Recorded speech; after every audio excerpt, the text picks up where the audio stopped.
morning to you. Welcome to the Morning Brief right here on Channels Television. We're broadcasting live from the nation's commercial nerve center, Lagos. And I'm Jeffrey Ozama. It's the very first day of the week, Monday, 5th of August. How you doing? Welcome again. Well, Monday usually means business, but what does this Monday mean for you? Is it back to work? Is it staying at home to watch how things play out?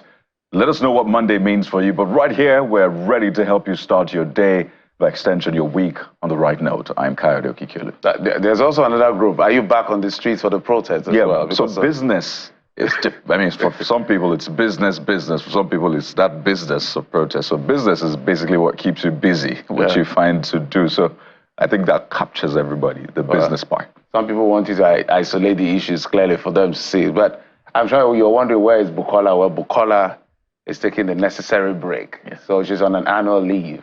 She'll be back after she takes that long break. Let me sound like Bukola. It's Manpower Monday.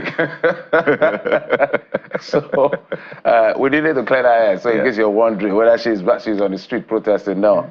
She's watching from home this time. Well, yeah, you never know these days. Has it been? It's been a roller coaster last 5 days or so. Has it been for you? I think the weekend particularly was a mixed bag of different things. We had wins, we had some potential losses, and things that you're not sure whether to describe them as win or loss. The big win, of course, would be the D-Tigress, Jeffrey, beating Canada.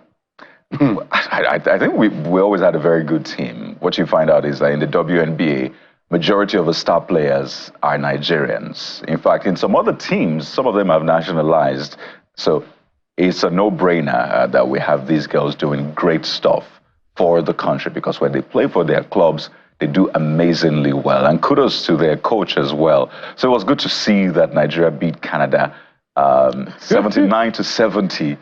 Now, the tricky part, Jeffrey, is that in 2 days' time, Nigeria will now have to face the US. And that's going to be a major one. But we have to just hold on to our win for now and celebrate the women. Amazing work, Jeffrey. Yeah, at least something to take our attention away from all the challenges we are facing as a country. Because we know you'll be wondering, what are these people saying? Nigeria, there's problem, there's wild everywhere. Yeah, we know. We're going to get to all of that. But we need to highlight the fact that it's not just what is going on in the country that is a big deal. There are other things happening around the world. Of course, what is happening in the country is a major deal. And we're going to talk about it, spend the whole of the day literally focusing on it. But we needed to pick out the fact that our girls, our guys are out there in Paris trying to get medals, and the Tigers are doing us, very proud at the end of the day. And I was watching, I think, a United States NBA player just literally shading his own country, literally. Because when they do the NBA, they say if you win the NBA, they say he's a world champion. So he's asking himself. It's been very debatable. What is world about this? Which country competed? The US, right? It's just US. 50 states in the US competed. But they always say that. I mean, the US has the most developed, or at least the most watched, the biggest. So what makes it world? It's what it is. It's the first. It's the first mover advantage. They moved first. They got there first. So they just take it from everybody. They should rethink how they christen these things at the end of the day. Okay, very interesting. So there's that one for the win. There's the part where, of course, our guys didn't make it to the finals of the 100 meters dash. So that was some sort of a downer for us. But in Ofili, Nigeria's trust. In Tobi Amusha, Nigeria trust now. Ofili was not registered in the first place. Well, I'm saying for the 200 meters. Yeah. She's going to run for 200 meters. And then Tobi Amusha as well for the hurdles. So we look forward to seeing both of them doing great stuff. So there's still a lot of hope for Nigeria in the Olympics. Again, this is what we're trying to do. Give you some dose of hope. Something to, and again, I am praying, and this is to the Minister of Sports, that this should not be like the London Olympics. The London Olympics, we spent about 4 billion. I stand to be corrected, about 4 billion or so, between 2 to 4 billion for the London Olympics. We did not come out with a single medal, not even Earth. Don't forget about bronze, silver, forget the Earth medal. We didn't come. But Paralympians went there and they made us proud. Now we're back there. A contingent, quite few in number, less than 100 as to some people's 400, 500 and all of that. And this time we're spending over 10 billion. Please, let's come back with something at the end of the day. We're still going to have questions about that. We spent that much and we didn't find a way to get Ofili into the 100 meters. big ones to talk about, really, but the elephant in the room, definitely, Jeffrey, is the president's address. The president's speech is the big elephant in the room. So a lot of people wondering where to place it. Did it tick all of the boxes for me? Did it not tick all of the boxes for me? How do I internalize this speech, particularly for the protesters? Now, that is the part where a lot of people are still unsure about how to receive it. But the president has finally spoken, right? The protesters said, you have to address the nation. Let us have our president, whom we voted into power or not, to address us. It's a democracy. So the president addressed Nigerians yesterday. What are your thoughts about that particular one? It is big on our table, our breakfast table this morning. So, Jeffrey. So let's just get straight to it. Just about 24 hours ago, President Bola Tinubu finally broke his silence on this particular issue since the commencement of the End Bad Governance protest. As expected, reactions have been trailing it.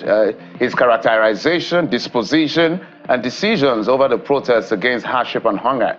On the program this morning, we will examine all the elements with our guests right here, and you are one of our guests on the show. Absolutely. But if you dive deeper into that particular speech and the economic situation, you realize that, well, the twin decision of removing fuel subsidy and unifying the FX market has driven the economy in a direction that many Nigerians are yet to come to terms with, laced with hunger, hardship, and you can see a lot of them taking to the streets. However, does the government have an explainer to pacify frayed nerves, especially in the back of the president's broadcast? Well, an official of the government will join us to make a case. And we can tell you, okay, those are protesters a few days ago. At the end of the day, you are quite important to all of us right here on the program. So what do we do? Since you're not a seated guest, there's a way you can get to us, okay? Go to X, go to WhatsApp, and share your thoughts. We'll create it and help you amplify your voice. The show is about you, and none other. So we call it a community show of some sort. So go to X, go to whatever platform it is, but we choose X right here. And of course, on WhatsApp, it's going to scroll on your screen. Okay, that's it on your screen, pretty much. Messages and video, especially if you're one of those still on the street protesting. It's your constitutional right to protest, by the way. So send us your videos as well, and we'll help you amplify it right here on the program. So there's a lot going on. Yeah, if you're going to work as well, remember I said business can mean different things. So if you're doing your business headed to work, let us know. What is the streets or the roads? What do they look like? If you are doing the other business protested, let us know as well. If you're doing the business of staying at home or working from home, let us know. We're big on your reactions. My area, estate gate area, not my estate gate, the area has been closed. Since the protest started. I was surprised when I woke up, when I drove out today and I saw that the gate was open. I said, okay. It's like semblance of normalcy here. So, but the issues still stay with us. Yeah. We are big on the issues today. So we chose to talk about sports just to lighten the mood a bit and get you to put your thought and aggregate it. But today, it's about the protest, it's about the president's speech, and everything you want to talk about. We're looking at all angles from the people, from the government, right here on the program. But all of that will come up after we bring you your top stories. So join us again in a moment.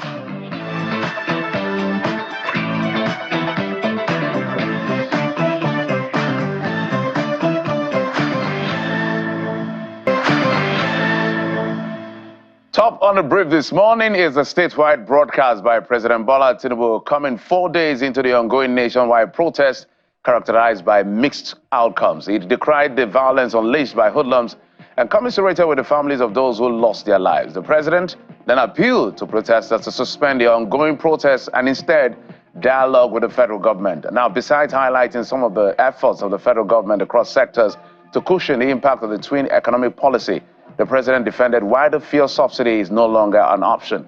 The president went on to ask security operatives to continue to secure lives and property, but insists that his administration will not tolerate anarchy, ethnic bigotry, and unconstitutional action. I am especially pained by the loss of lives in Borno, Jigawa, Kano, Kaduna, and other states, the destruction of facilities in some states, and the wanton looting of supermarkets and shops, contrary to the promise of protest organizers. that the protest will be peaceful across the country. The destruction of properties set us back as a nation, as scarce resources will be again used to restore them. I commiserate with the families and relations of those who have died in the protest. We must stop further bloodshed, violence, and destruction. As the president of this country, I must ensure public order in line with the constitutional oath to protect the lives and property of every citizen. Our government will not stand idly by and allow a few with a clear political agenda to tear this nation apart. President of Nigeria, Bola Tinubu. In the meantime, mixed reactions have trailed the president's speech in the management of the protest. Some berate the speech of the president, claiming that he did not address the main issues that led to the nationwide protest in the first place. In the first instance, describing it as another form of campaign targeted at politicians and not those who yearn for a better livelihood. They are that they're not ready for dialogue. For others, the president should be given time for the policy to take desired effect. Why will anybody want to dialogue with a president that did not even acknowledge that people died? That is not holding the security agencies accountable for people dying. The president has not said, oh, give me 3 weeks. I will meet the demand. If you watch what is going on now at the social media, some people carrying a flag of Russia, they are not part of us. They are not the protesters. Policies have been enacted, and he has started doing everything that requires to be done to make sure that the impact of these policies are mitigated. And he went ahead today in his speech to repeat them one after the other. Well, still on the reactions to that speech by the president, Nobel laureate Professor Wole Soyinka says that the president's address failed to address the attacks on end bad governance protesters by security agencies. The statement reads in part, my primary concern, quite predictably, is the continuing deterioration of the state's seizure of protest management, an area in which the presidential address fell conspicuously short. Such shortchanging of civic deserving, regrettably, goes to arm the security forces in the exercise of impunity and condemns the nation to a seemingly unbreakable cycle of resentment and reprisals. Live bullets as state response to civic protest that becomes the core issue. Even tear gas remains questionable in most circumstances, certainly an abuse in the situation of clearly peaceful protest. That quote ended. Professor Soyinka explains that the tragic response to the ongoing hunger marches in parts of the nation, and for which notice was served, constitute a retrogression that takes the nation even further back than the deadly culmination of the watershed NSAS protest. According to him, the nation's security agencies cannot pretend to be unaware of alternative models for emulation, civilized advances in security intervention. It's not the only one. Senior advocate of Nigeria, Femi Falana, has faulted the president's speech. He describes it as falling short in addressing the key demands of the protesters, especially at the reversal of the policy of withdrawal of fuel subsidies. The senior lawyer raises concern over the sincerity to combat criminality in the fuel subsidy scam. In his words, if the government takes the fight against corruption to oil dealers and crude oil is processed in government-owned refineries, there will be no basis for fuel subsidy, which is induced by importation of petroleum import or products. A positive response to the key demands of the youth to review the protesters could make them review their action. Insensitive to their demands can only provoke continued action. While congratulating the protesters for drawing the attention of politicians, Mr. Falana demanded that there should be an immediate and unconditional release of all protesters that were arrested and detained, saying they had not committed any criminal offense. He also condemned the repression of peaceful protesters while commiserating with all those who lost loved ones in the protest and asking government to set up a commission of inquiry to bring to justice those responsible for the reckless killing of citizens. Now, there's more to come as far as this reactions are concerned. This time it's coming from the People's Democratic Party, that's the PDP, and has labeled the speech to the end governor's protest as a distraction. The PDP says that the speech failed to address the protesters' concerns. In a statement by the national publicity of the PDP, Mr. Debo Ologwagba, he believes the president's speech clearly demonstrates the All Progressives Congress administration's insensitivity towards Nigerians and the dire situation in the country. The PDP is urging the president to reduce the size of government and cut spending on luxury items to free up more resources for immediate efforts to improve the well-being of Nigerians. We can also tell you that an hour after the president's speech, some protesters in Lagos gathered in Ojota, insisting that the president's speech did not capture their core issues raised by them. But the events at the protest ground took a different turn when hoodlums chased protesters away after they were told by the police to leave the area to avoid possible escalation like the other states. The protesters insisted on their rights and frowned at the inability of the force from protecting them against the hoodlums who came to intimidate and harass them. Well, it was, however, a different scenario for the protesters in Jos, Plateau State capital, who held Sunday service at their old airport roundabout, where protesters have been gathering since commencement of the protest, which is in the 4th day. The worship service, which was attended by both Christians and Muslims, was a replica of the last Friday Jumat prayers offered by Muslim faithful at the same venue. With an increase in number compared to the previous gatherings, the protesters temporarily converted the venue to a temple with praises and worship songs to mark the day 4 of the protest. The protesters, they said they are not impressed with the president's broadcast on Sunday morning. Can I invite you to a place of action? Nigeria belongs to you. You and I must begin to tell one another that we must hold our government to account. They must account for our common resources. If you think we are antagonizing you, then respond to our needs. We are thankful to the president for addressing the nation today. But his address is below the belt. He did not address us. You are a father. We know you have conscience. We know you love the people. When you said Emilokon, when you said it is my turn, it is because you believe you have something to give to us, your children. It is time for you to do that. And it is time for you to begin to look into your ranks. I understand that they've also called out the protest for dialogue, but let's get outside the shores of Nigeria. The United Kingdom government says an emergency response meeting will hold today after more than 150 people were arrested following violent disorder in UK towns and cities. It comes after the Prime Minister, Sir Keir Starmer, condemned an attack on a hotel housing asylum seekers in Rotterdam and promised those involved in unrest will be prosecuted. Riot police also responded to violent scenes in Tamworth, Middlesbrough, Bolton Hall and Weymouth, among other parts of the UK. In sports news, President Bola Tinubu has commended Nigeria's Tigers for qualifying for the quarterfinal of the women's basketball at the 2024 Paris Olympics.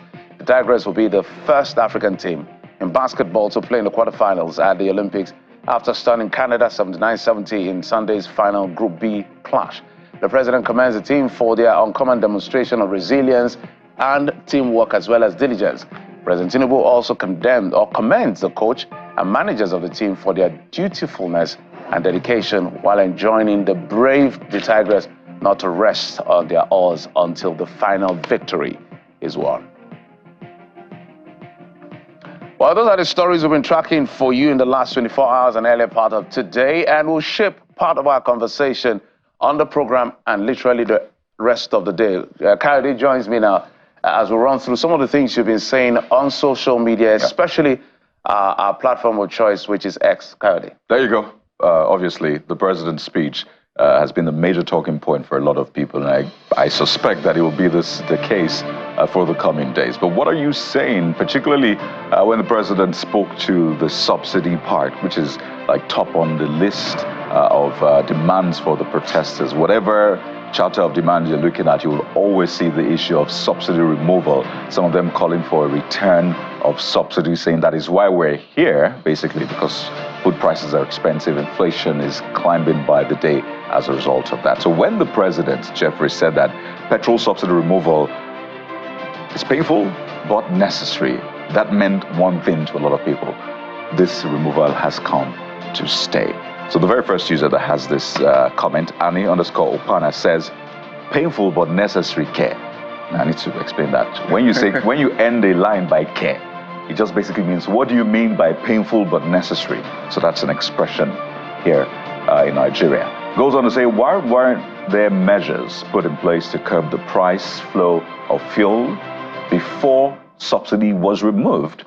And what is the way forward on the fuel matter now? Nothing? This user ends by saying, what a government. This is literally what the president has been saying time and again. He just repeated what he's been saying, so repeat and rinse situation when it comes to that fuel subsidy. But let's go. But I must say, Wale says, petrol subsidy is the lifeblood of the Nigerian economy. You cannot remove it. I guess that's what you wanted to say.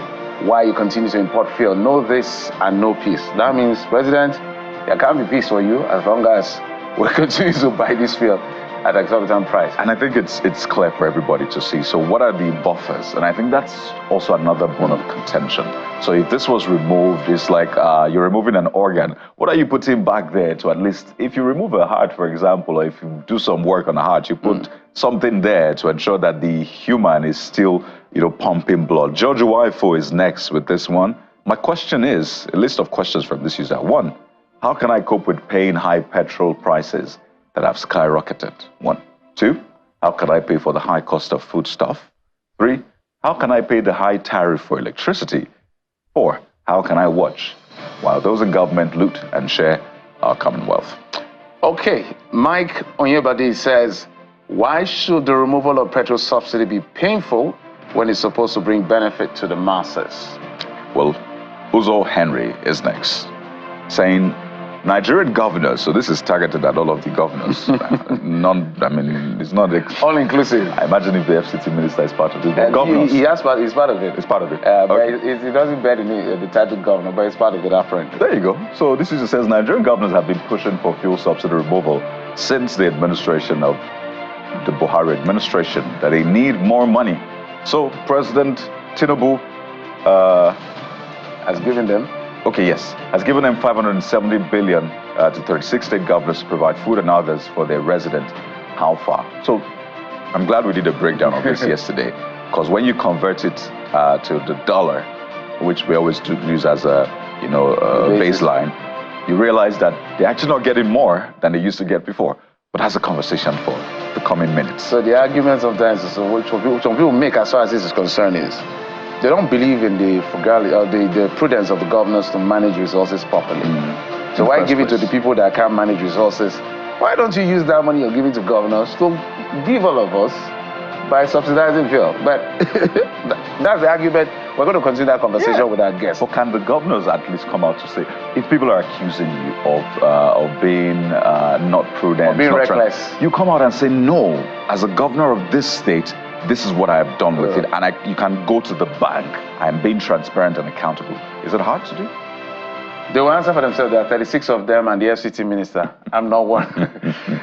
Nigerian Prime says, removal of subsidy only transferred government expenses to the people, meaning more money for government to spend on their extravagances and less money for the people. It adds zero value to the net trade of Nigeria and only puts pressure and pain on the people.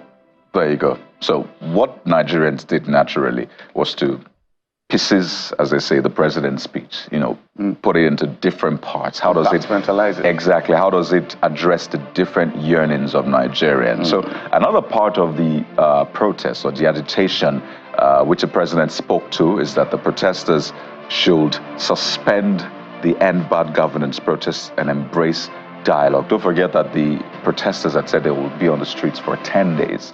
So this is expected to be day 5, right? So the president is essentially saying, don't bother to do day 5 to 10, okay? Suspend it and let us dialogue. What are you saying? So the language you use, I'm not sure what to make of it, whether it's an order or it's an appeal. The language is, I enjoin you. So maybe it's neither here nor there. Yeah. But the feelers people are getting is that will not give some mischievous elements, both state and non-state actors, some impetus to go against people that are protesting legally. So sometimes the language has to be very clear. Indeed. Anyway, but he said, come, let's dialogue. Absolutely. So the let's first see. one. Jadowski, 2010, says, successful implementation of the president's initiative could be a game changer for Nigeria. A 2-year timeline, 1 year for rollout, 1 year for evaluation allows for accurate assessment of impact and effectiveness. However, rigorous FG monitoring is crucial to deliver results. So this speaks to timeline, the time bit of making a goal smart. I think that's it. All right, God's will with numbers says President Tinubu broadcast sounds hopeful, but not being felt by Nigerians in fostering actualization due to today high cost of petrol, food, and security that is on a daily increase. Let him walk the talk. Allocate monies to, as he stated, are not felt by Nigerians. Or allocated money, I guess that's what you want to say. Yeah. Zibobai is the next user here, and this is a summary of what this user says.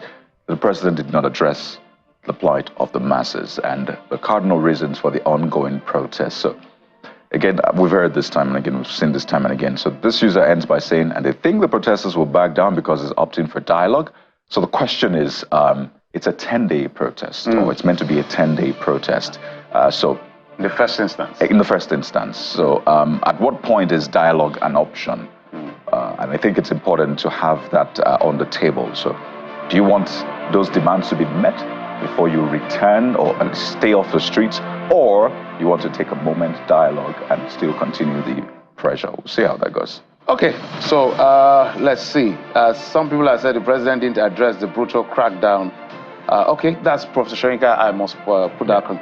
Professor Shoyinka says the president failed to address or didn't address the brutal crackdown on protesters. Collins Opara, in your response to that, says this criticism suggests that Shoyinka believes the speech ignored and inadequately responded to the violence against those demonstrating, which could imply lack of accountability and recognition of issues at hand.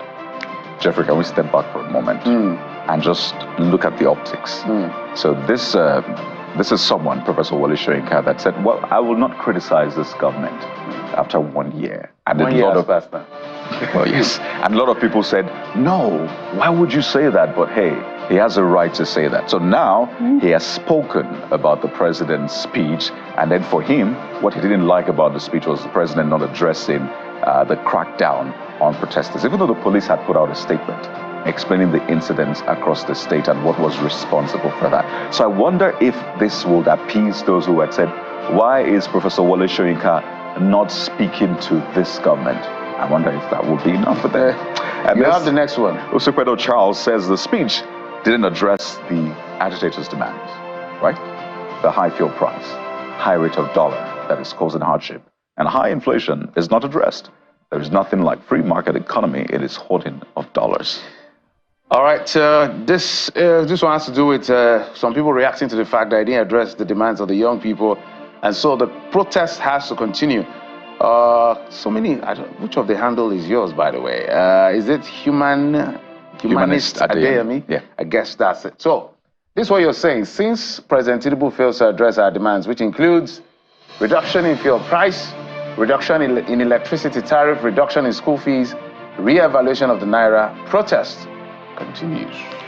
Well, on the flip side, Amos Ogunle 7288 says, we are youth with knowledge. Put yourself in his shoes. And I imagine put yourself in President Tinubu's shoes, this user says. He said, come, let us dialogue. I think that statement has settled everything under democracy. One step at a time. Let's give him that respect as the president of Nigeria. So another question is, who is he dialoguing with? We're going to come to that later on. Because this was a point that was raised earlier on, Jeffrey. So who do you dialogue with? Take It Back movement or the other groups, or you bring them together? I think the right thing to do is, it's very funny that when they were trying to stop the protesters, from the records we have seen, let's put that contextually, we didn't see them really call the protest, or maybe they invited the protesters and they did not show up. So that could be another reason. But the people that eventually launched these protests, we didn't see them on television visiting the State House or anyone for that matter. So, but they are the ones that showed up and said, and if you look at it, at the end of the day, they are not demanding anything personal. Right. There's a collective So that a lot of people affects all can of us. relate to their So demands. whether it's Take It Back or more groups or whoever, Nigerians were even angry that you're calling monarchs, you're calling traditional rulers, you're calling clergy, you're calling all groups. People are withdrawing from protests that they didn't plan and all of that. Put that aside. There are people that have decided to show up and say, we're going to protest against bad governance. Maybe invite those ones and maybe have a talk, because what they are demanding, they didn't say give us money. Right. They are the demand, even if it's a lot of demands. Maybe you look at the ones that you can handle. So just to put that in context, Jeffrey. So the case that was taken to court in the FCT about whether or not to use the Eagle Square, the first to fit defendants in that case, Omoyele Sowore, Damilare Adenola, Take It Back group, Adama Okpabi, Tosin Asogba, and I know the group. I know that. persons unknown, Persons unknown. infamous persons unknown. So are these the people that will maybe dialogue with government, or there are others? We'll wait to find out. We'll wait to find out. So Right Comic says, while President Tinubu has acknowledged the youth's concerns and the pain behind the protest, it's crucial for tangible actions to follow. We hope for a clear plan and commitment to address the demands of the End Bad Governance movement is essential for the future. Fashawe Matthew 9 says he has spoken. Let's be patient. That's all this says he can say, or she can say. And if we feel that he has not addressed the main issue, maybe you should help him out by dialogue. Okay. Try to piece together the thought process here, but that's what this user has to say. Okay, I think this is S_so_true. The ordinary Nigerian on the street doesn't relate. All sounds great on paper, but it's not felt in the real world. All missed opportunity for the government to not change the negative feelings the people have for them. There you have it. So those are some of the reactions to the president's speech. But what exactly is happening on the street? While we cannot tell you what will play out today, but we'll of course let you know as soon as they play out. We can show you what played out yesterday. Exactly. And, let's Here in zoom Lagos. in on Ojota, which has been a major spot for the demonstration in the past 4 days. So we saw yesterday, and there you have it, some hoodlums chasing the End Bad Governance protesters from that area, and it was just very shocking to see one of them even falling right there as he was running. And you know, they came back to say, well, this is our Nigeria, nobody can chase us from where we ought to. And in fact, this protester, Jeffrey, was really was really angry with the police. So you were here, and then you allowed this happen. So that's the issue. So the argument is, one of the police, I think the ACP, Assistant Commissioner of Police, was saying that, oh, the president has addressed you, go home. But they are not looking for an address. They are looking for their demands to be met. They're looking for redress. Yes. They are looking for it's not, because we've said before now, president come out and speak. But it's not just speaking. The action you take, what you say will matter. So that's the police officer who was speaking to the protesters. So let's see what your reactions are. Udemayapan says, it's really sad that even Mr. President has spoken to them this morning, they still came out to protest. I think they should give the government some time to address these issues. And this user, Daddy Twin, says, police, kindly return to Ojota so that, this user says, anarchists who send thugs there themselves will not say it is the government. When doing permutations, do not leave anything out. All right, Jonas Ezechuku says, very sad. Okay, your handle is Jonas_ENGR. Very sad, hoodlums have license to operate in broad daylight without police arresting them. Story for the gods. So that's a big question. So that's a question I would like to ask the CP or the ACP who was there if I am speaking to him. A lot of people, miscreants, hoodlums that were not protesters were arrested in parts of the country for, destroying property and doing things that are unconstitutional. Now we can clearly see hoodlums. They are caught up. This is not the first time. And I like Lagos because evidence is everywhere. NSAS, we saw hoodlums attacking peaceful protesters. We have seen another set of hoodlums, or I don't know what to call them now, but they were attacking protesters with weapons. I mean, sticks and all of that, things that could harm the protesters. Did the police arrest those guys? If the police did not arrest those guys, then they have a lot of questions to answer, because this one's on camera. We saw like 7 or 8 of them trying to chase the protesters. So they're identifiable. Police saw them. They are disturbing the peace of those protesters who are peaceful. Did the police arrest them?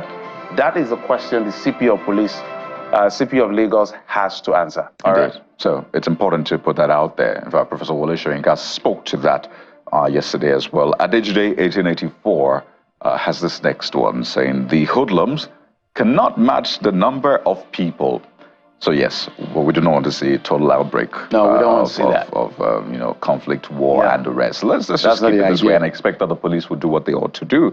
So they will get tired as time goes on. Hoodlums are paid, but people are not paid for this. All right, so we've also heard that the governor of Lagos said, Babajide Sanwo-Olu, that also goes to him.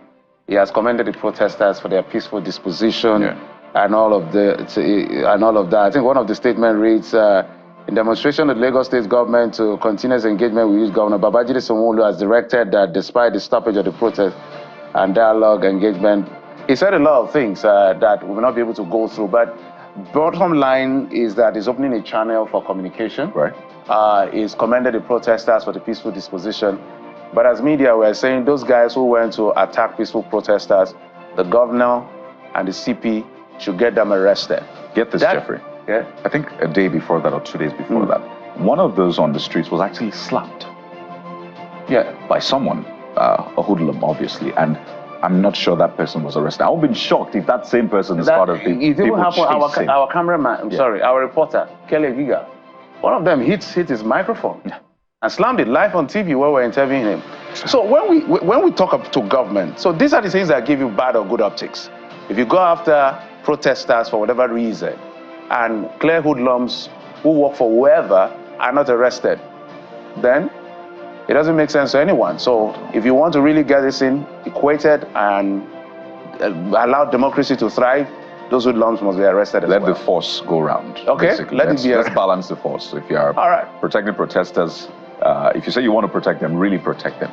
Absolutely. So now that we have that, we have a lot to talk about as far as this issue is concerned, all that's happening in Lagos and across the country, but especially the president's speech. That's what we'll start from. His characterization of that speech, his disposition, and some of his decisions. Were you impressed? Were you disappointed? We'll find out with our guest. Join us again.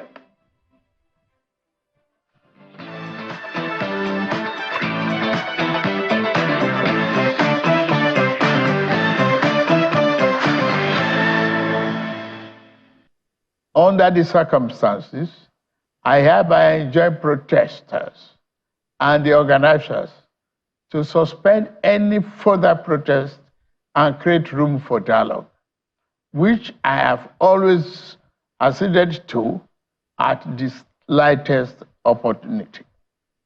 Nigeria requires all hands on deck and need us all, regardless of age, party, tribe, religion, or other divides, to work together, reshaping our destiny as a nation. To those who have taken undue advantage of this situation to threaten any section of this country, be warned. The law will catch up with you. There is no place for ethnic bigotry or such threats in the Nigeria we seek to build. Our democracy progresses when the constitutional rights of every Nigerian are respected and protected. Our law enforcement agencies should continue to ensure full protection of life and properties of innocent citizens in a responsible manner. My vision for our country is one of a just and prosperous nation where each person may enjoy the peace, freedom, and meaningful livelihood that only democratic good governance can provide. One that is open, transparent, and accountable to the Nigerian people.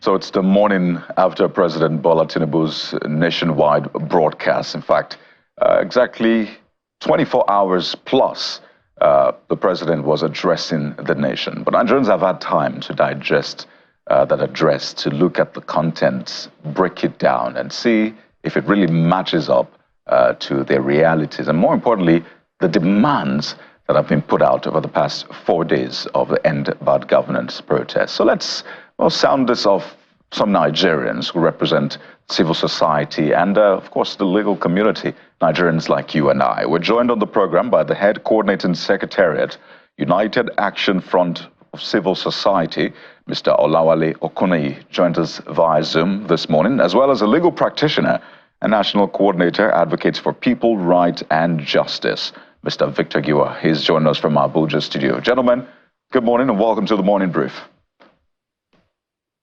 Good morning. Well, I'd like to begin with you, Mr. Okuneyi. First, to get a sense of what your activity has been like in the past 4 days. Have you been an active part of this End Bad Governance protest? Have you been on the streets, whether in Lagos, Abuja, or in any other part of the country? Before I get to your own interpretation of the way the security operatives have carried themselves and all of that, let's start with the president's speech. Is that enough for you? Let's begin with that. Well, thank you. It's my pleasure to be here. Well, the organized civil society of Nigeria haven't been informed of the nationwide citizens' action, deployed field protest monitors all over the country to assess the level of compliance of ethic or civil protest, and then to report back to the situation. And that's what we have been doing. We have been actively monitoring, and also trying to appeal to protesters and security agents. We have been go between authorities, the civil populace, and we have made our reports, tentative reports about what has been happening. We are very saddened by the show of force, use of canister, use of live bullets on civil protesters, unarmed citizens protesting, hunger, and so the country. We're very worried that protest management has not been well done. So we're very active. We've been very active monitoring and trying to guide that protests will not degenerate into riots or violence. But we're sad that in some cases we also observed that hoodlums were recruited by some forces, a bit very close to authorities, to disrupt, and that gives us inclination that even the NSAS protest could have suffered the same fate. When you said that protesters, because I wondered with a whole lot of civil society, how could civil protesters who have been peaceful for several days during the NSAS protest could have decided to go into violent riots. But now we are beginning to see that there are other forces, some close to government, to disrupt, to forestall or stop and discredit the protest, have been recruited by forces close to government and police. I saw what happened in Ojota yesterday, where the police haven't spoken with peaceful protesters to go home, left the place only for armed hoodlums, miscreants, and thugs to come and attack civil protesters. So that for me is unfortunate and is unacceptable. And then we should do something because well, Mr. Okuni, this is not, yeah. Pardon me. So the two major points that I wanted to know was first, is your group or was your group actively on the streets protesting? Besides the monitoring that you say you have done or you are doing, have you been on the streets with the protesters? And secondly, is the president's speech enough for your group, or at least the group you represent? Yeah, I've told you that most civil society leaders have been actively on the street monitoring. But you know, civil society is very large and could be large levels. I've seen civil society, some of our members who are on the street protesting. But it's a deliberate action here for the leaders to say to monitor and guide. Because of our years of experience, we have led several protests in this country for upward of 40 years. So I mean you particularly, Mr. Okuni, have you been on the streets? You in particular is what I'm trying. Or you have been on the streets in particular? Oh, I have been on the street monitoring, yes. All right. You could have monitoring and taking pictures, taking videos. I have other, even me myself, apart from other months, and we have sent out numbers, you know, to the public. I mean, for people to monitor and send to the WhatsApp numbers. We should have you should have that press statement. And it's with you. We are doing both. We wouldn't ask our members not to protest. We have some of our members who are leading the protest, but some of us are deliberately trying to see to for the first time assess compliance to ethics of even our NSAS protest experience. All right, Mr. Okuni, let's take it to Mr. Giwa in Abuja studio. Mr. Giwa, I want to take it up from the point of the president's speech.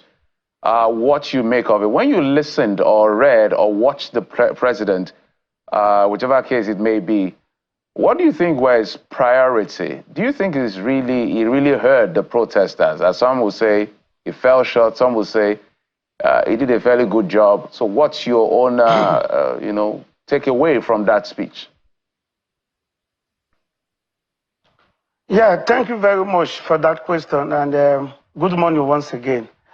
Before the president gave his speech, before the president addressed the nation yesterday morning, I had the opportunity of being in a TV station like yours, and the question I was asked to comment on was what was my expectation from the speech of the president, the anticipated speech of the president. So I said that, wow, the president is going to address the issues, and by that, we are going to see an end to the protest. I was very optimistic. I so much believe and I have confidence in Mr. President on the fact that he was going to address, the issues raised by the protesters, in his speech.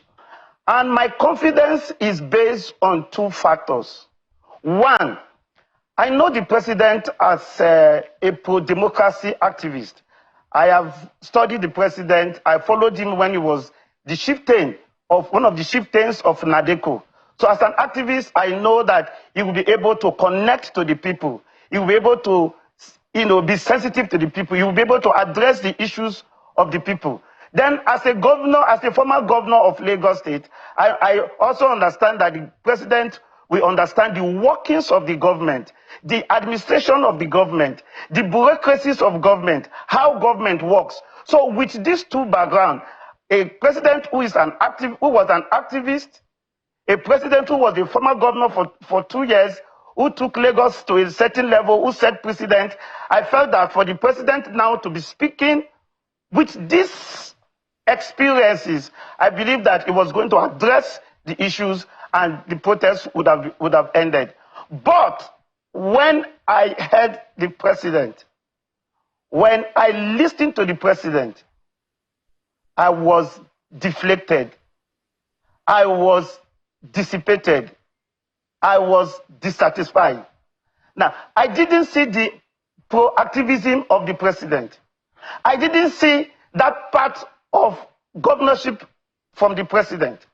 I didn't see that part of the president who was an activist, who should be able to connect with the aspirations and the yearnings of Nigerians.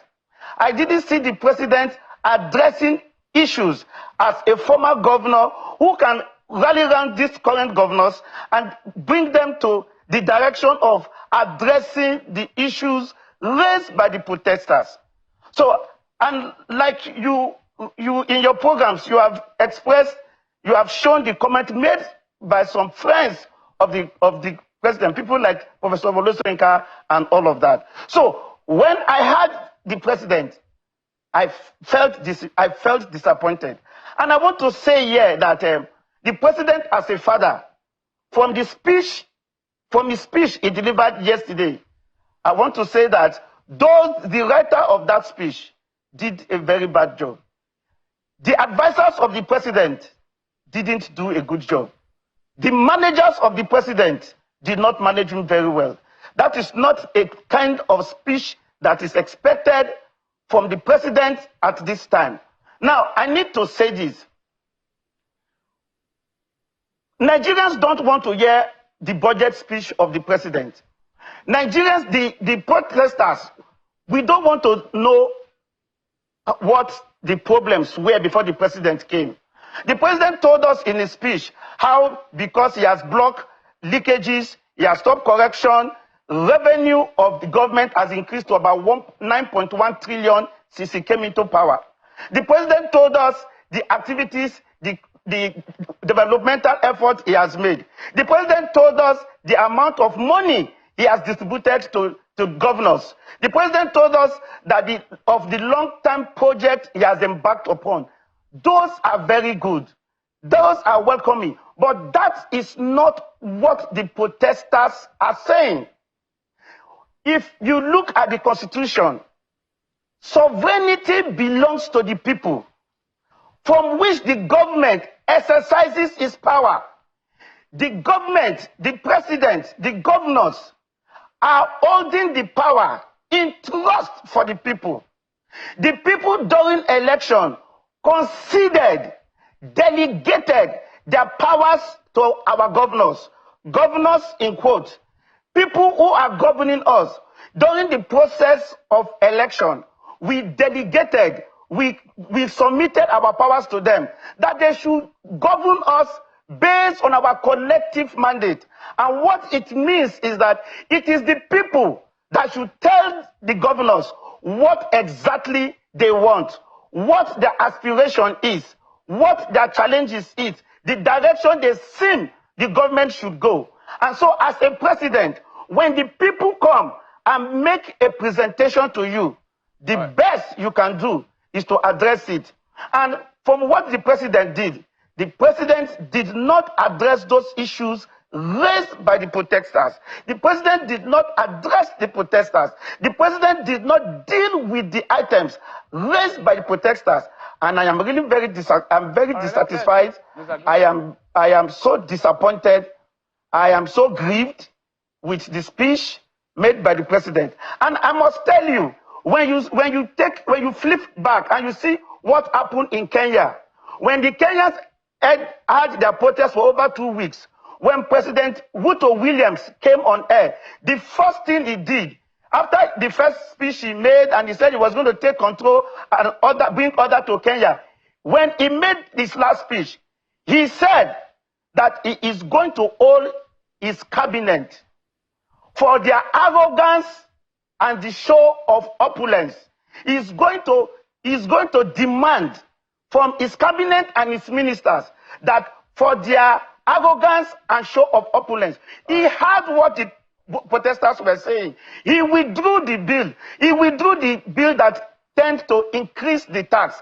That is what a president, that is how a president should direct the issue. The Kenyan Constitution, Article 1 of the Kenyan Constitution says that sovereignty belongs to the people. And that power must be conducted in accordance with the Constitution. If I'm a button here of Kenyan Constitution Let me, my apologies. We're still going to come back to you, but let's talk to Mr. Okuni on this one. Mr. Okuni, perhaps, I don't know whether you share the sentiments or you have another view as to what Mr. Giwa is saying. But in addition to your thoughts based on what Mr. Giwa has said, let's talk about crisis management. Do you think that the president was aloof in this particular presentation of his in managing the crisis?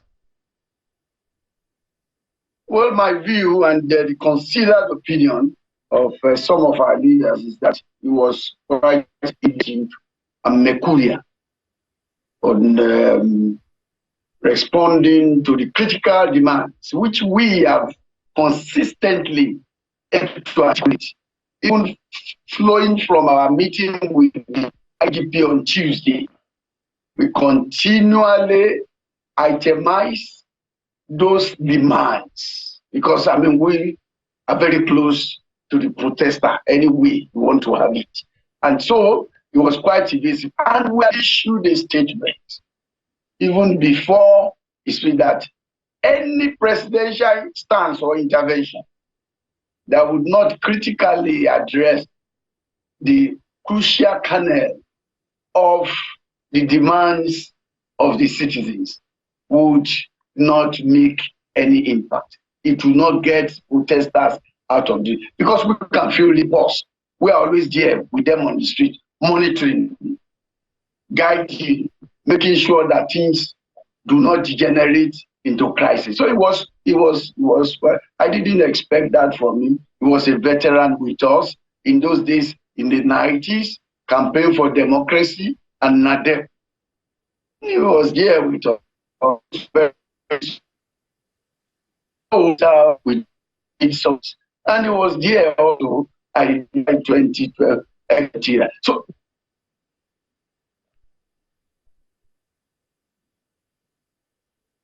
okay, Mr. Kuni, I would of course try to figure out what's wrong with the connection with you.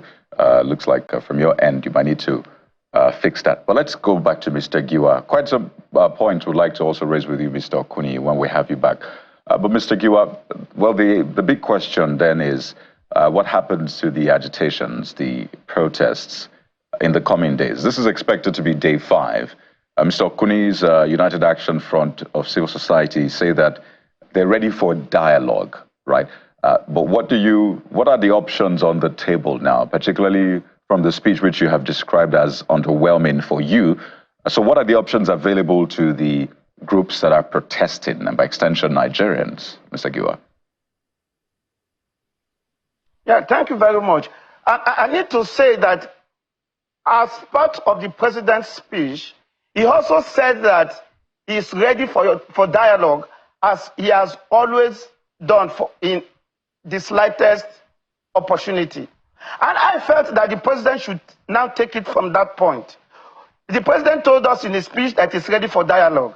I felt from that point, the president should now come out with the mechanism, come out with the plan. And what could be the plan? For example, the issue raised by the protesters, by Nigerians, is one. Look at the issue of subsidy. Look at the issue of the rise in the tariff, electricity tariff. Look at the cost of governance. Look at issues of reform in the judiciary. Look at how you can reduce the cost of governance. Look at how you can reduce corruption, reduce government spending and all of that. So what I expected the president to do as a way forward on the fact that he has said he's ready for dialogue, I felt that the president should have said, based on this position, I have set up, I'm going to call the various governors to, within Monday today, to be addressing these issues. For example, electricity tariff, removal of fuel subsidy. I have given the governor, like he said in his statement, some billions of naira to the state governors. Let the state governors, the 35 state governors, with the Minister of FCT, to come. They could do it from Monday, from Tuesday. Each day, from 10 o'clock to 12 o'clock. They come on the media house. The federal government have the Minister for Communication, Governor A, B, C, and D. They will come to tell the people, well, based on the activities of the president, he has given us, as a governor, I have received this amount of money in my state. What I'm doing with this money is one, I am providing transport system. We are reducing the cost of transportation. We are paying we are approaching it through institutional or sectorially. We are saying that every student in a secondary school who is writing his West African examination or NECO, we are saying that we are paying those students free. We are saying that we are providing 10 buses in our state, 20 buses in our state. For those buses we are providing, we are saying that the minimum anybody can take to move from one point to the other will not be less than 50 will not be less than a particular amount of money to cushion the effect of the removal of subsidy, the effect of increment in AEDC. Like you know, subsidy affects every part of the economy. It affects the movement of transport. Indeed. It has caused the increase in transportation. It has caused the increase in the cost of goods. It has caused increase in manufacturers. Manufacturers now buy fuel at a very high price. They buy diesel at a very high price. Transportation is high. And when transportation is high, it increases all other sectors. So Mr. Giwa, for you, governors should come and tell us what they have done with the money provided by the state, by the federal government. So for you, what you expect is a statewide broadcast. Now that we've seen a nationwide broadcast by the president, we should begin to see statewide broadcasts or engagement by the governors, basically. Yes, the statewide, we don't need a broadcast. We need an engagement. An engagement. The governors in the various states. So you're suggesting that the protesters should now start engaging dialogue. That will be your option for them. Am I correct? Yes, please. Okay, let me take this to Mr. Okuni. We have him back. What I'm saying. So we can also bring him into the conversation. So Mr. Okuni, you had said on behalf of the group, that's the United Action Front of Civil Society, that you're now ready for dialogue, even though we hear that some of the other groups say, well, they are not really impressed by the government, the president's speech, and they will continue on the street. So give us an insight as to why you're opting for dialogue at this point, and if you have been able to impress this upon the other groups involved in this agitation. Well, thank you. From our meeting with the Inspector General of Police on Tuesday, we have, interest in facilitating dialogue with the authorities and the civil society, and I know the protesters are not averse to dialogue. Those demands were spelled out clearly. Nobody is saying go back to subsidy, as the president has said. Nobody is saying go back to sell, because subsidy is also full of fraudulent and corrupt regime, at that level. But that we are saying take back the price of fuel that has catalyzed suffering and hardship to 167 per liter. It cannot be 1,200 or 1,950 and so on in Nigeria, where you produce crude oil. It cannot be. And then we are saying that electricity tariff will affect ISC, business. And if you want its cost of goods to go down and food, then you must bring it down. Those are critical issues, apart from the fact that we're also saying restructure this place constitutionally democratically. It is important so that every other thing falls in line. You were an advocate. The president was essentially an advocate of that constitutional democratic re-engineering of the country, so that we can have a governance system and architecture that can support what we do as a multi-religious, multicultural state. So we are saying all of this together. So these are the demands. That will be negotiated with leaders of the civil society, the leaders of the protest, and so on and so on. So engagement. We didn't expect any broadcast.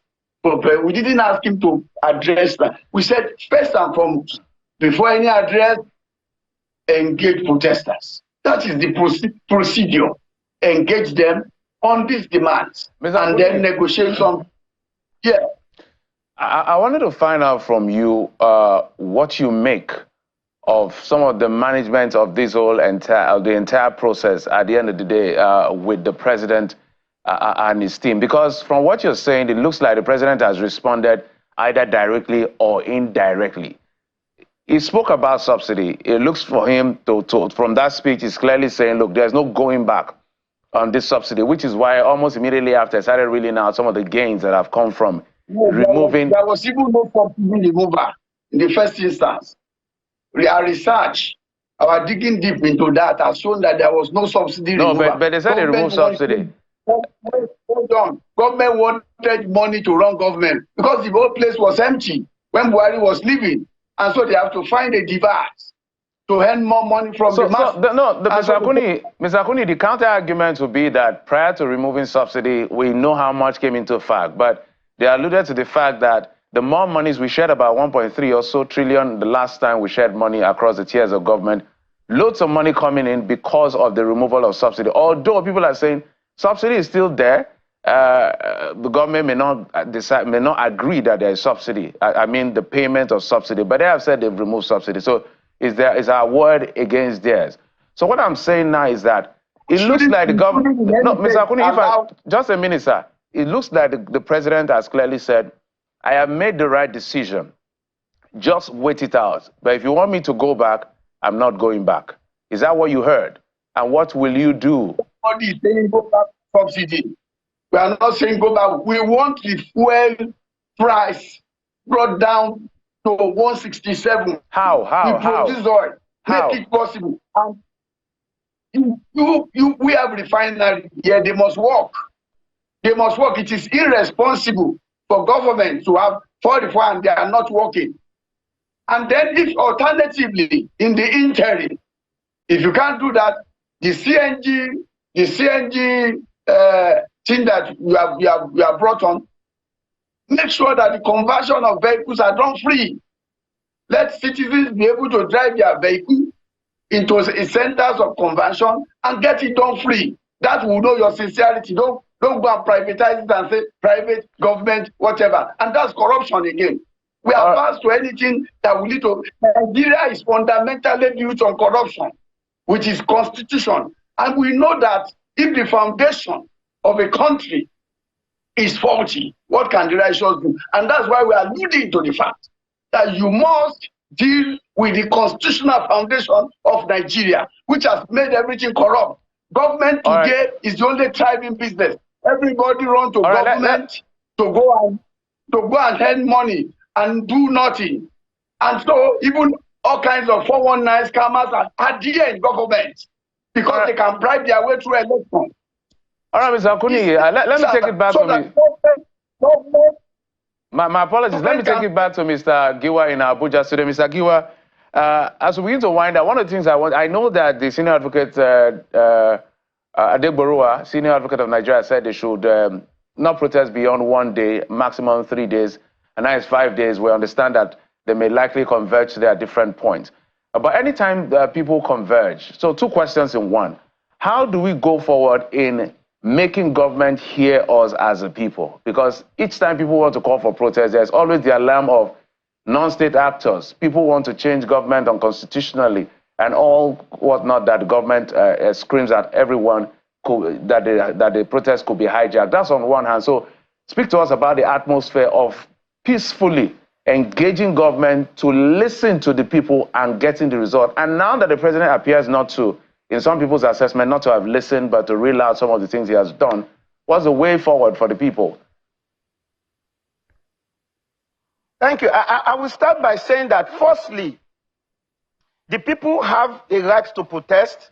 This is their fundamental right under Section 39 and Article 9 of the African Charter on Women's and People's Rights. That is one. Number two, moving forward, the president and the government should know that there is a difference between the protesters and those who destroy properties. The protesters are there there are hoodlums, sometimes state-sponsored persons who will cause destruction of property, loss of life. The state should understand that those hoodlums, those criminal elements who will go and destroy property, who will go and loot shop, should be arrested. They are not the protesters. There's a difference between the protesters and those who are looting. There's a difference between the protesters than those who are destroying properties. There's a difference between the protesters than those you see carrying sticks. So the government and the security agency should be able to see the difference between the protesters and those who are destroying properties, who are looting, and all of that. That is one. Then two, moving forward, I think it is not enough. I belong to the civil society organization. I have our members who are out there protesting. What they are saying and what they expect the president to do is to look at those issues.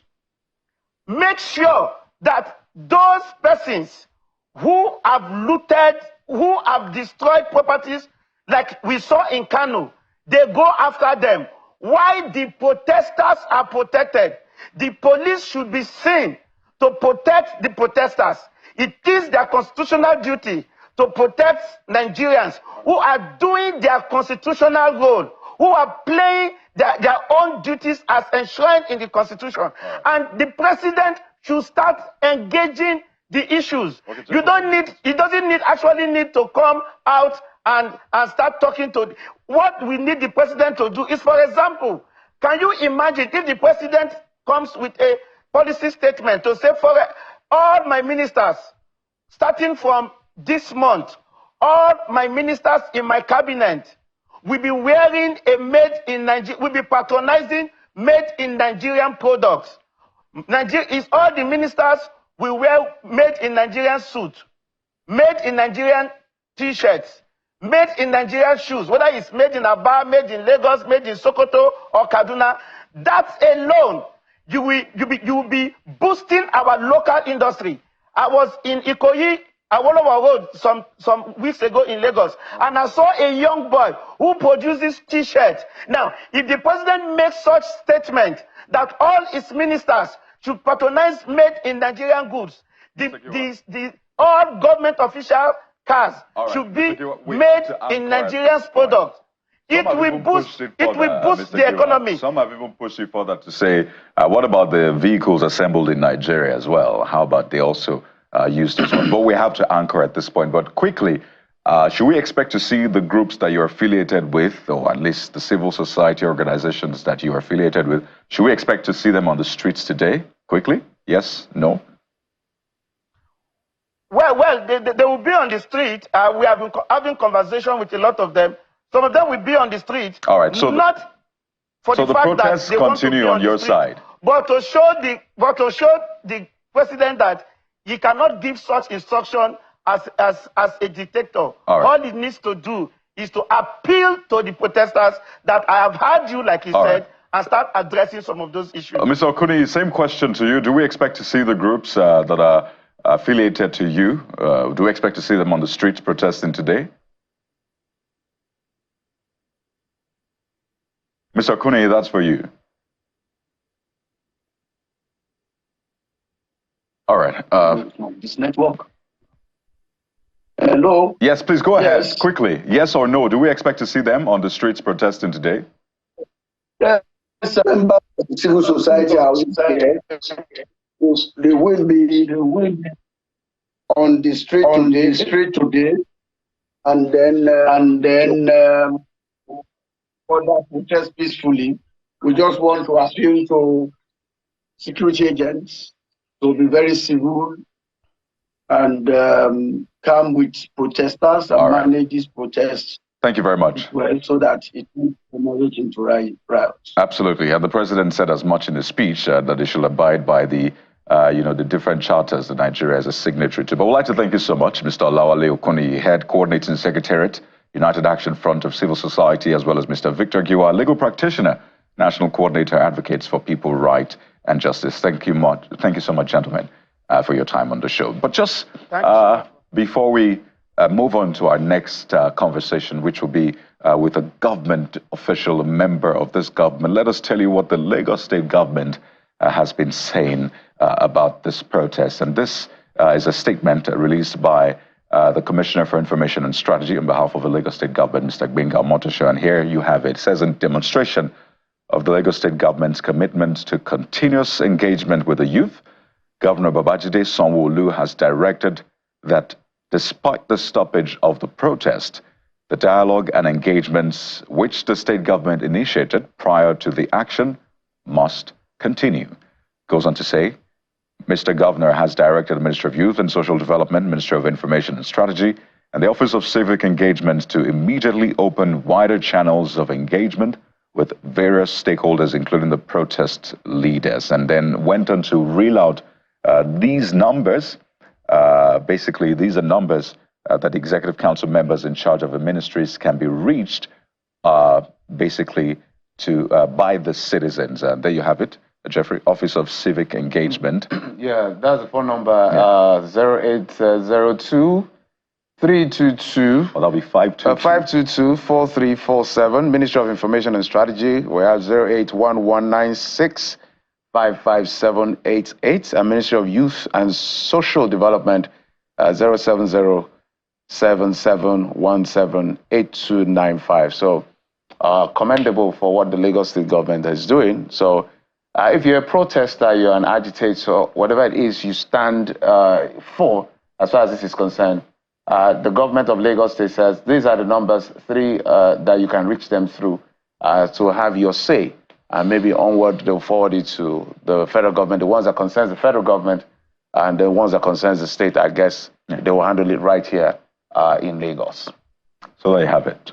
We'll see how the day plays out, but we'll take a quick break now. And when we return, we'll bring you the perspective of the federal government. We have a member of President Bola Tinubu's cabinet joining us in just a few seconds. Stay with us.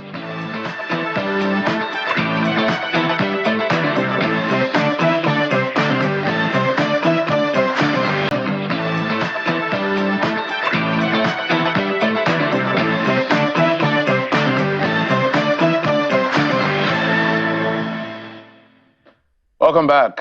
We'll still continue this conversation about the president's speech as well as the protesters' demands. And some are saying it fell short of the demands of the protesters.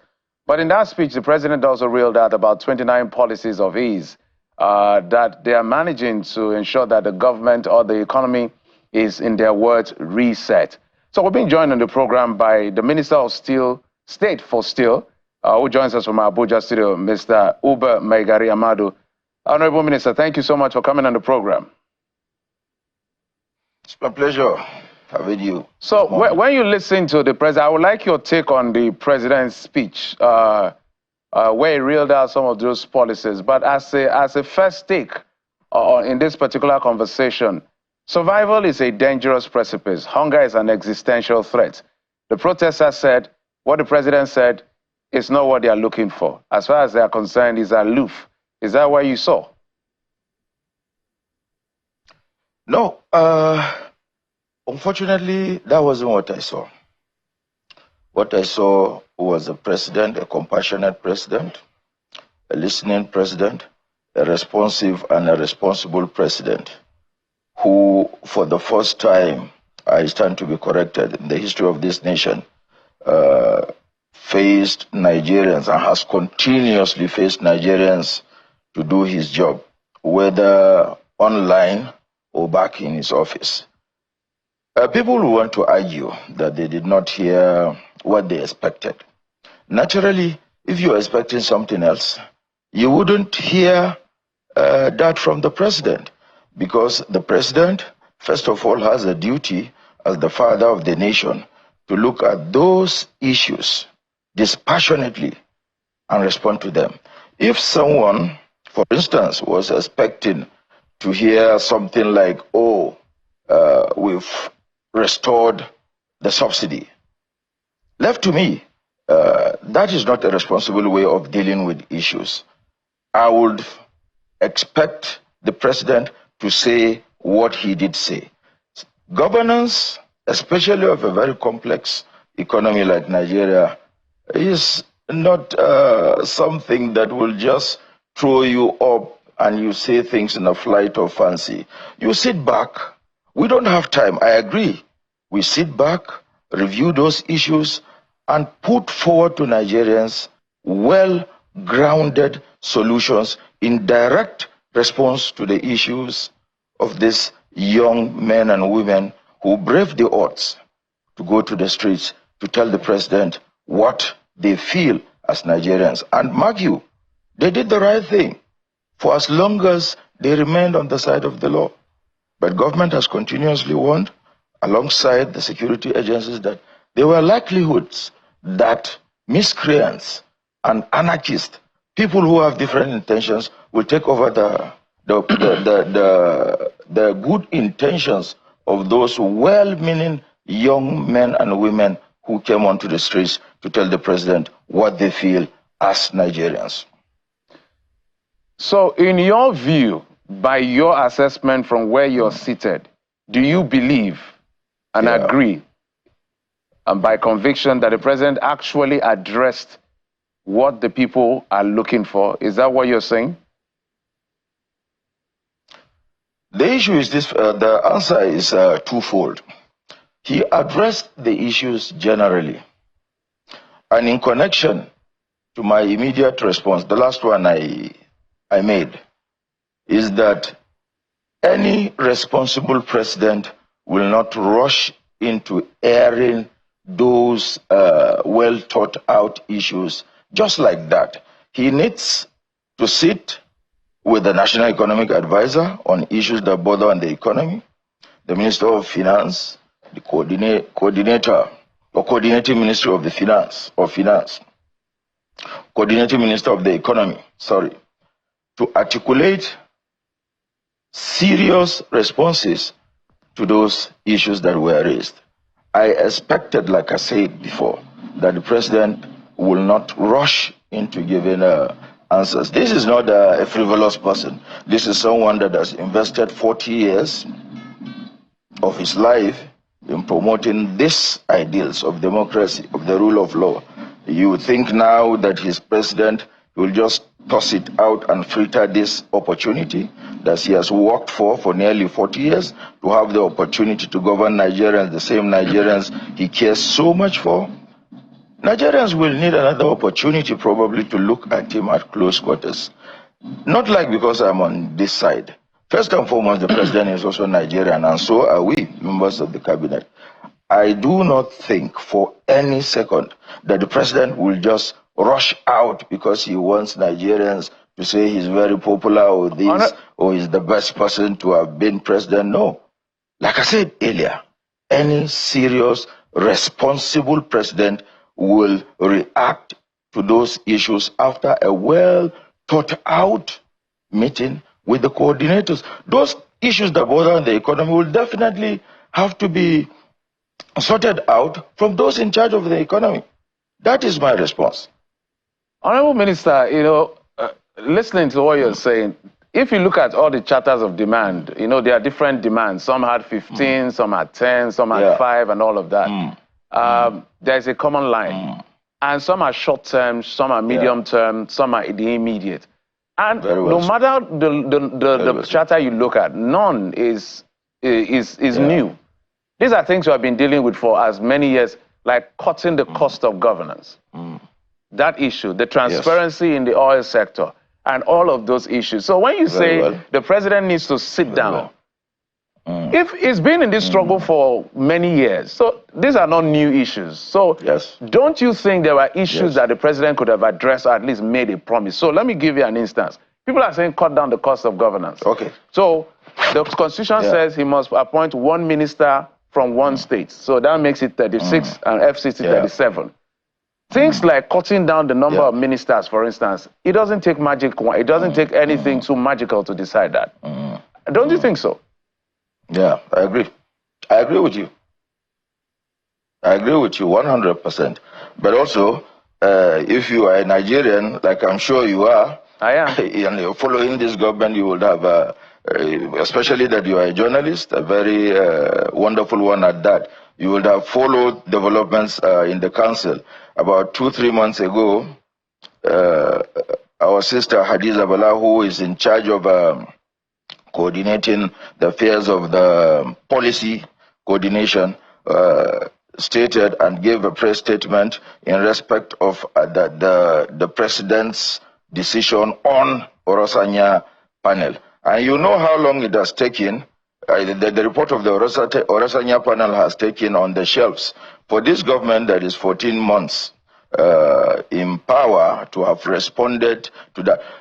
In essence, what I'm trying to say is that I agree with you. There are some of those issues that will have been addressed. And he has already addressed some of those issues, including the one you asked now.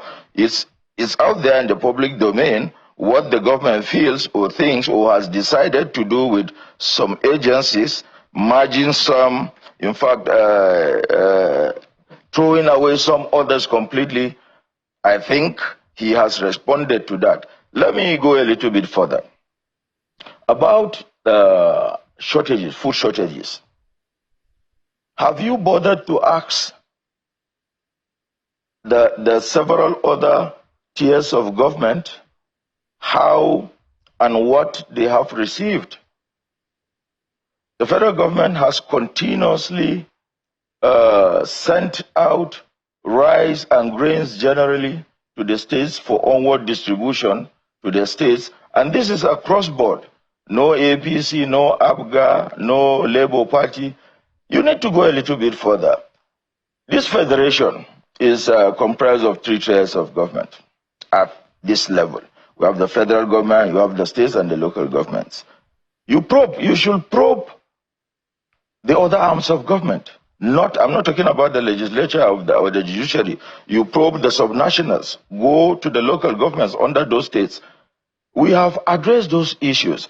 We have addressed cost of governance by way of cutting down numbers of people who are not needed.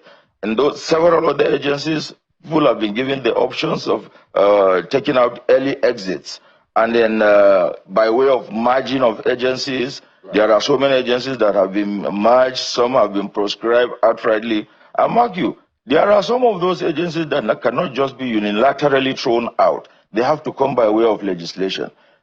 Most of these issues are being dealt with through the ambit of the law.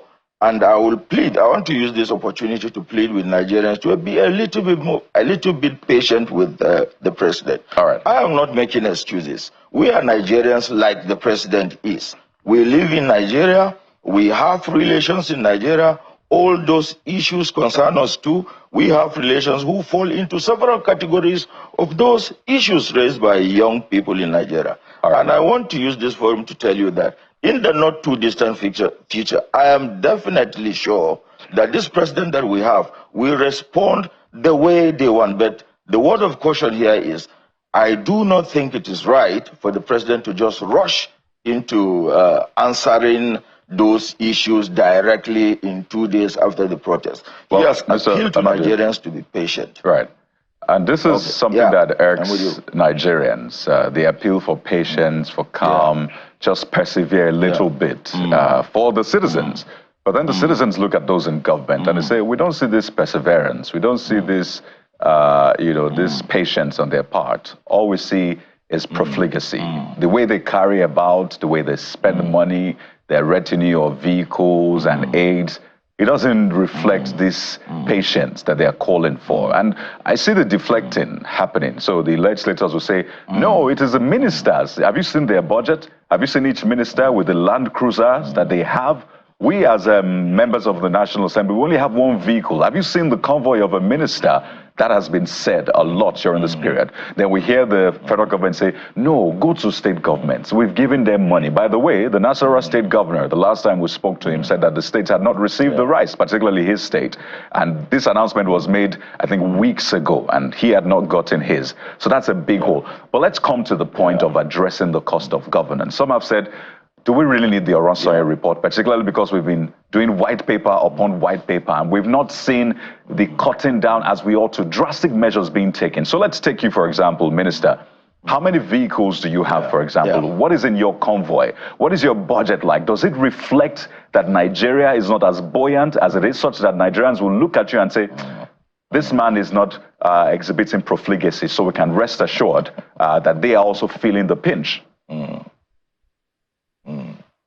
Luckily, I'm right within your premises. And if I'm lying, you have your people to check it out. You can see, you can go out, ask your people to check out. The vehicles are out there. I have just one vehicle and another one for the security, just because we are expected to be taken care of like that because of the nature of the work we do, but not in special.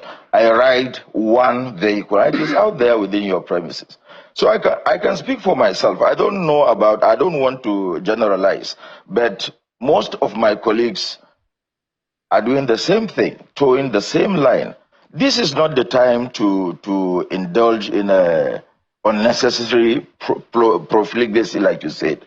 No one is, all of us are responsible people. We know what the country is going through. We are experiencing low revenues, and you think that as responsible Nigerians, we in times like this, difficult times like this, perilous times, we have so many issues to deal with, then we'll just go about as if the other Nigerians should go to hell. No, that's not the way to go, and I don't subscribe to that. But directly, as it concerns me, I just told you that I'm within your premises, and I have just one vehicle for myself, and the other one for the security aids. You have your people around to check.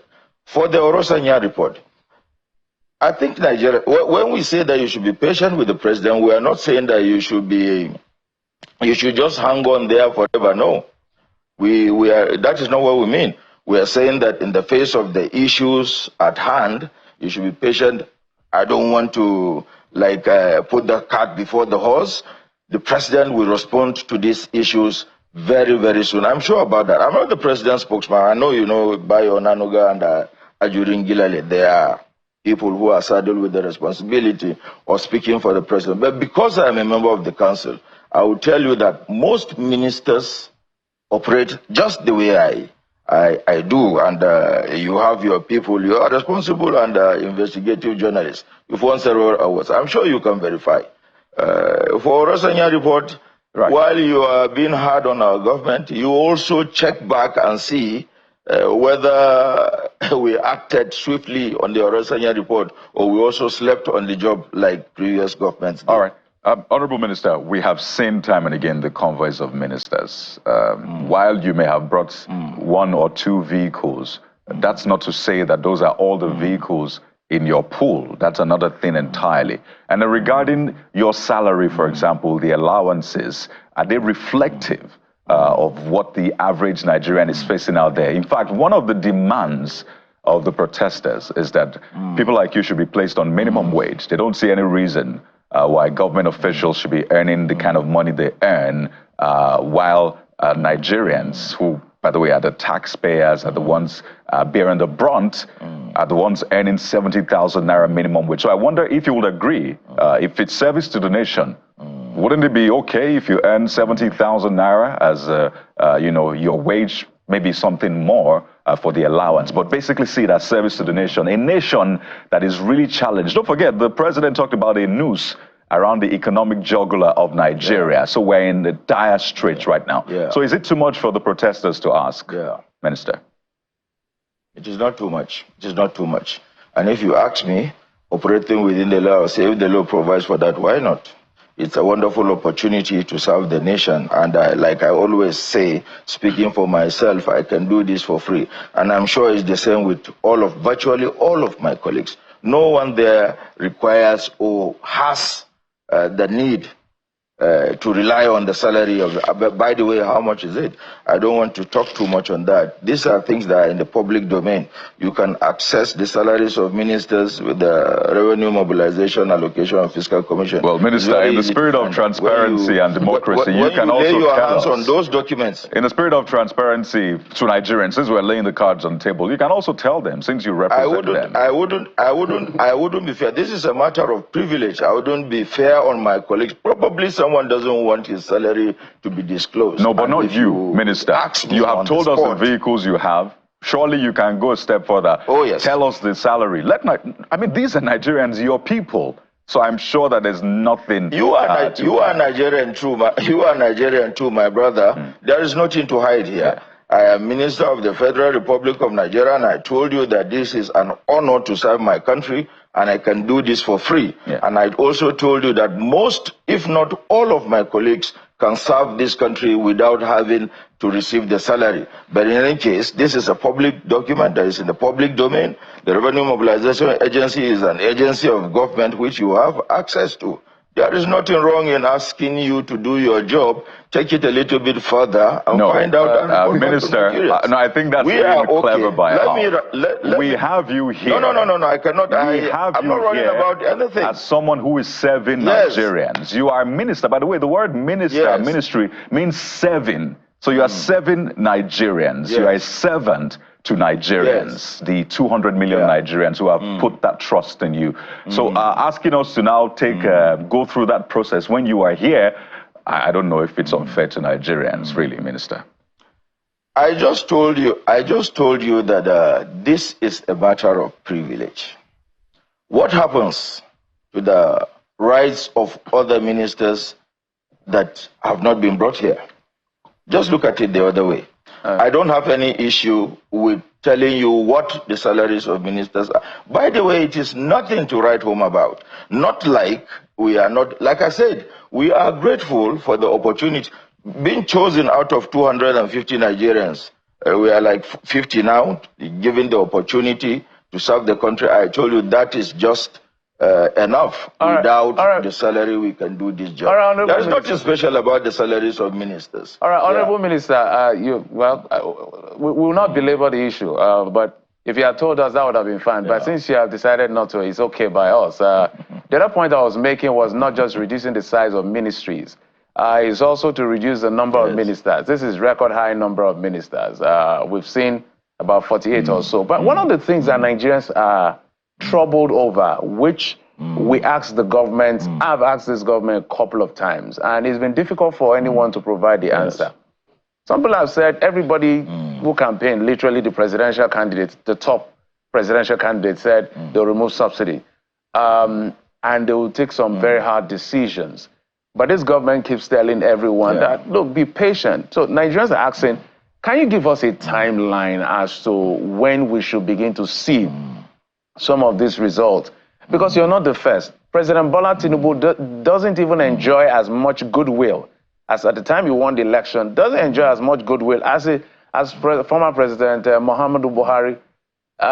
When President Goodluck Jonathan was leaving, when he was voted out, it felt like, look, any other thing but not Goodluck Jonathan. And Buhari came, and a lot of people had hopes. This is where former President Buhari has landed all of us.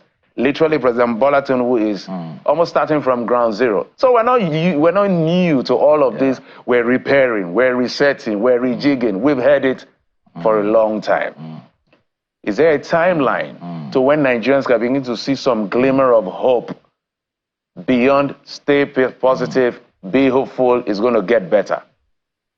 Well, let me answer it this way. You will have to go on the issues. Okay, if you are talking like the previous speaker, your colleague out there, I think he asked someone about CNG buses, the replacement kits and that. Yes, it will not take forever to deliver on the promises. There are some issues that are the exclusive prerogative of Mr. President. And you know that I'm not the president. I'm a minister. I serve under the president.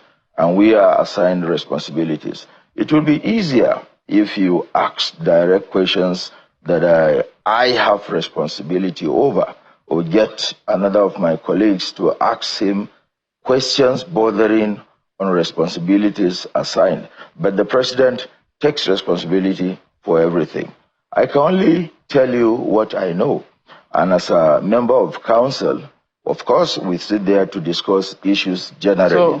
So if you have specific questions. All right, let me be specific. Bordering on issues that you want. Honorable Minister, I'm going to ask two things. First, I'm going to say two things and ask a question, or say a few things. First, is that you are an appointee of government, but you come from a state, you come from a constituency. I'm sure people ask you questions like this. The cost of living is very high. Inflation is at all-time high. Food and headline inflation. Things are quite difficult. And the government keeps telling us, you have to bear so that it can be better. So that is what I mean by a timeline. And let's come to your ministry. To be very honest, we don't hear so much about your ministry. In fact, your ministry is one of the ministries we hardly hear anything about. Ministry of Steel Development. Even as a journalist, we hardly hear anything about it. So one will wonder what exactly is going on in that ministry, because it holds a lot of potential to transform our manufacturing sector if it works. Look at that Jakarta, moribund, and all of that. So perhaps let's speak to your ministry.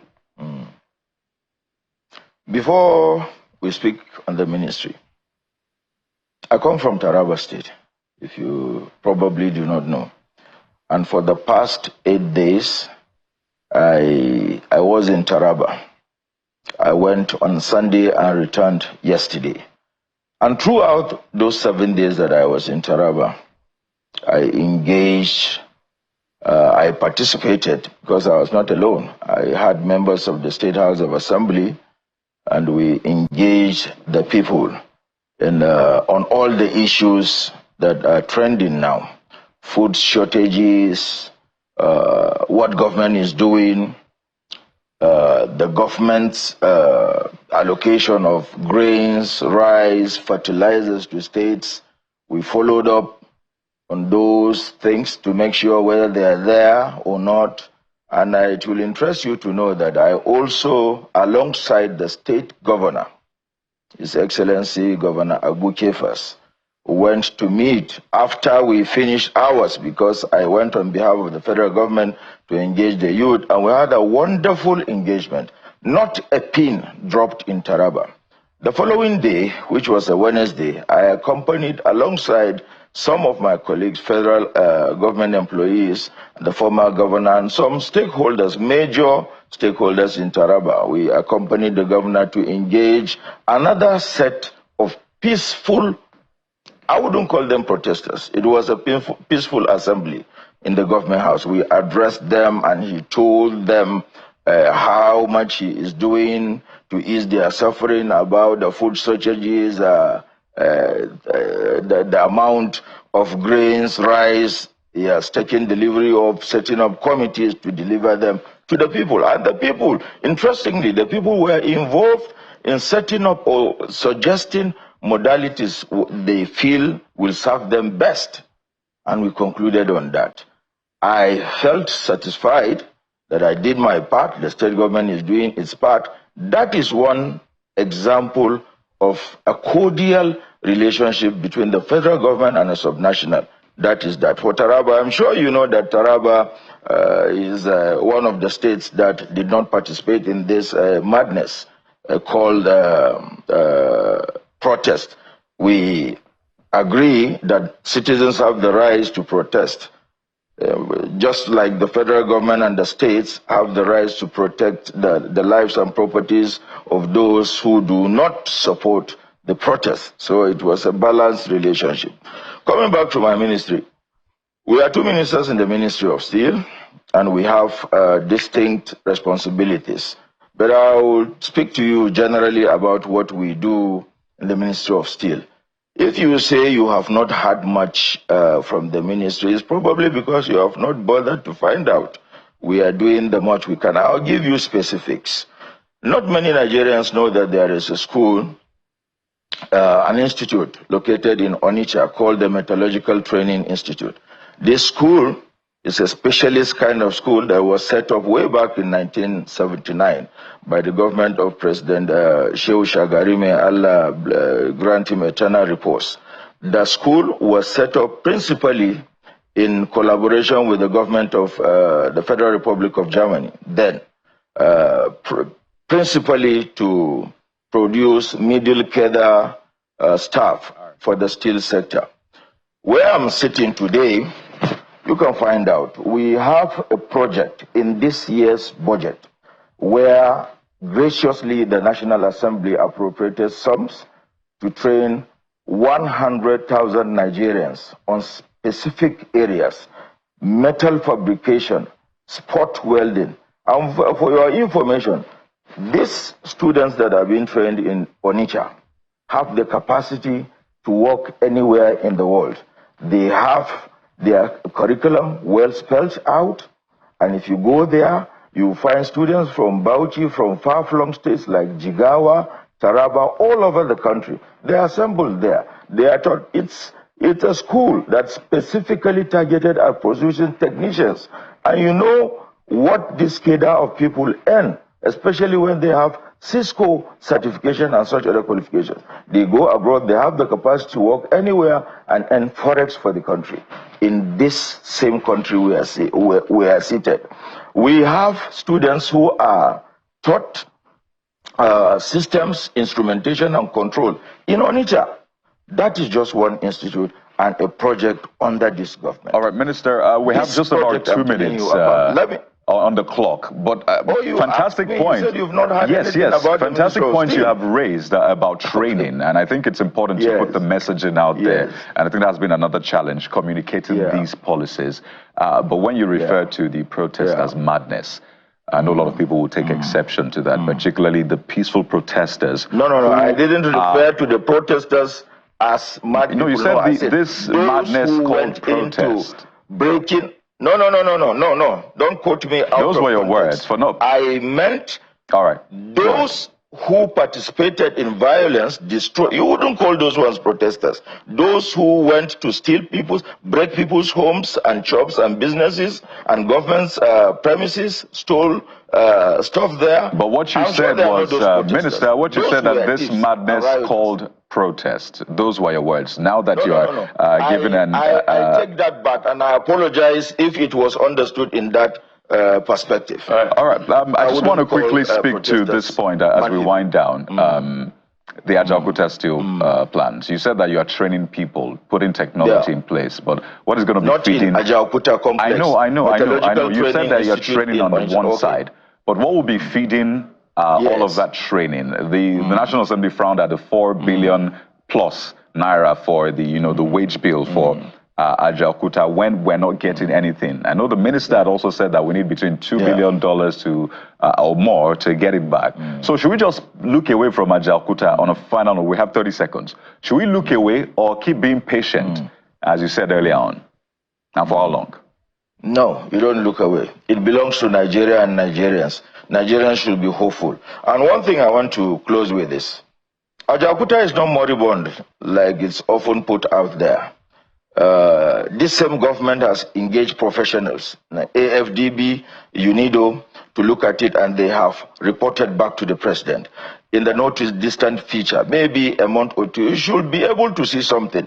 I want to employ journalists like you, very responsible journalists like you, to once in a while go out and check out these things. There are things that are physical, they can be verified. Honorable Minister, not a problem. We're ready to do the work. If you are doing your work, well, we'll do our work. So we'll say moribund because we're doing ours. Yeah, as long as nothing is coming out from Ajaokuta, just like nothing is coming out from our refineries, it's not working.